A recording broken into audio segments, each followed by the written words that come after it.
Well, it's me and my daughter, who's 18 now, and when we first moved in here, she was in second grade, so 10 years ago.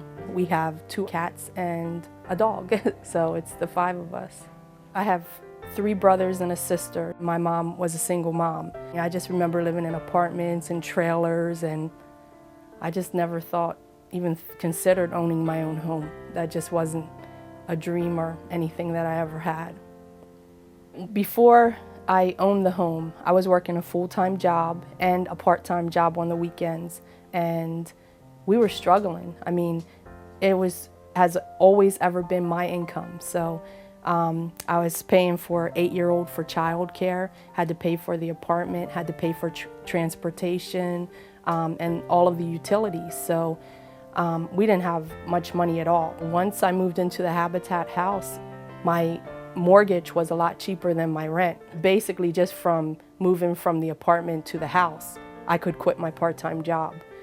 Well, when we first moved into the house, I had my choice between this house or one of the houses on Euclid Avenue, which were much bigger, but I fell in love with the kitchen in this house.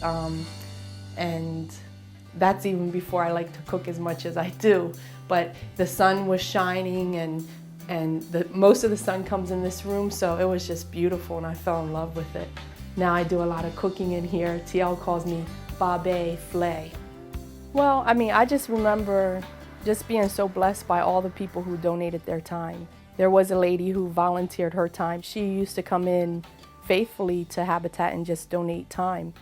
And when I got into the program and she met me, she just gave me all her hours. So she would work these hours and just give them to me, and I mean, I'll never forget that. TL told me the other day she remembered getting a phone call around Easter, and the person said, "I just saw Easter Bunny leaving your house," and we were still in the apartment.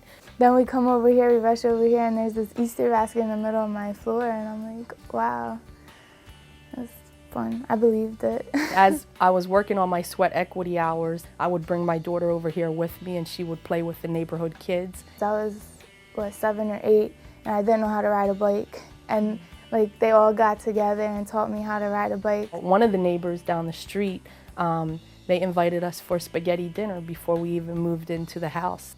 Moving in, it was just exciting. Everything was new. I never lived in a house with everything new.